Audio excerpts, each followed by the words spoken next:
Olá, sejam bem-vindos! Hoje o nosso papo é sobre um assunto super importante e que merece toda a nossa atenção.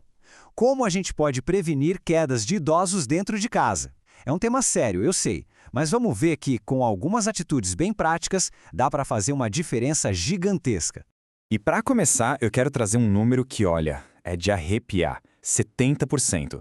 Segundo as fontes, essa é a porcentagem de mortes acidentais entre pessoas idosas que são causadas por quedas.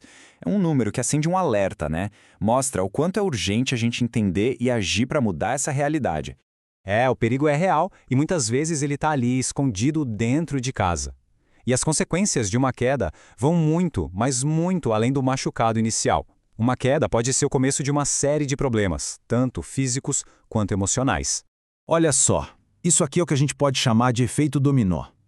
A queda acontece e aí vem a fratura, claro. Mas não para por aí. Começa o medo de cair de novo e esse medo faz a pessoa se movimentar menos. Isso pode levar a depressão, ansiedade e a recuperação fica muito mais lenta, com internações que podem durar meses. A qualidade de vida, no fim das contas, despenca. Tá, mas por que as quedas são tão comuns? Bom, as causas geralmente se dividem em duas grandes categorias que acabam se somando e aumentando bastante o risco.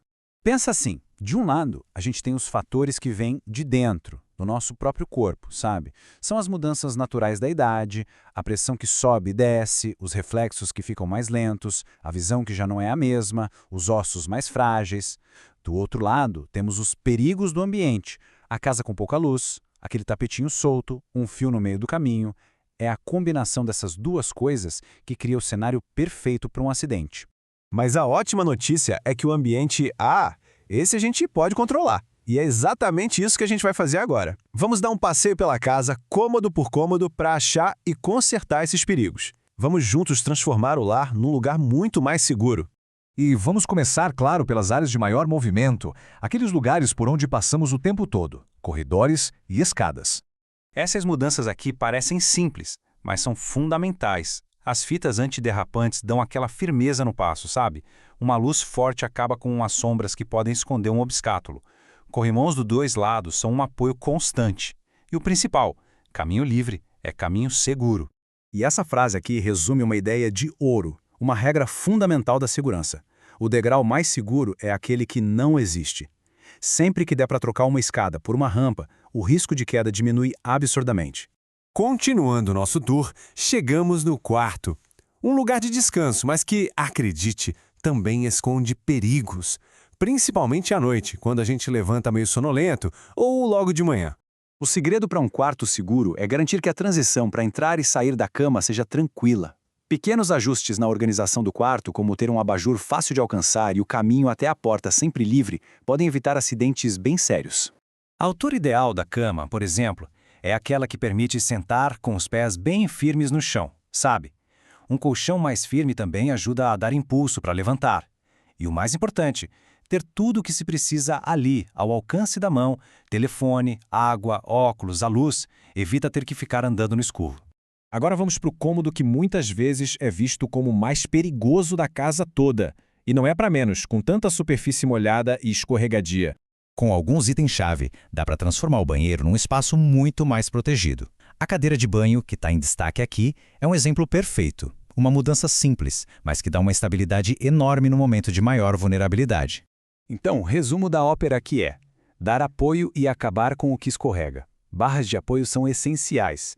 Um vaso sanitário um pouquinho mais alto facilita muito o movimento de sentar e levantar. E uma dica de segurança que é vital: tirar a tranca da porta. Isso pode acelerar demais um socorro em caso de emergência. Para fechar o nosso tour pelos cômodos, vamos dar uma olhada na sala de estar. Um lugar para relaxar, mas que também pode ter suas armadilhas. O tipo de móvel que a gente tem faz uma diferença absurda para manter a autonomia e a estabilidade. Sabe aquele sofá super baixo e macio? Pois é, ele pode ser um problema, porque dificulta muito na hora de levantar. O ideal é que os móveis sejam mais altos, firmes e com braços, para dar aquele apoio. Mas não adianta só arrumar a casa, né? Os nossos hábitos do dia a dia têm um papel tão importante quanto um ambiente seguro. Uma coisa complementa a outra. A prevenção começa literalmente pela base, pelos pés. Sapatos fechados, com sola que não escorrega, dão a firmeza que a gente precisa. E claro, um corpo forte com atividade física regular tem mais equilíbrio, tem reflexos mais rápidos, tudo isso ajuda a evitar uma queda. E o cuidado continua de dentro para fora. Uma alimentação com bastante cálcio e vitamina D deixa os ossos mais resistentes. E ir ao oftalmologista todo ano garante que a visão esteja em dia para enxergar qualquer obstáculo no caminho. Então, depois de tudo isso que a gente conversou, qual é a grande lição que fica?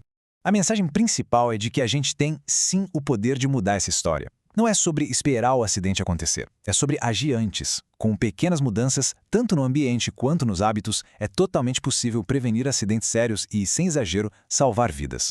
Isso tudo nos deixa com uma reflexão final, né? Como a gente pode pegar esses mesmos princípios e levar para fora de casa, para as nossas cidades, nossas comunidades, e construir ambientes que sejam mais seguros e acolhedores para todo mundo, em qualquer fase da vida? Fica aí a reflexão.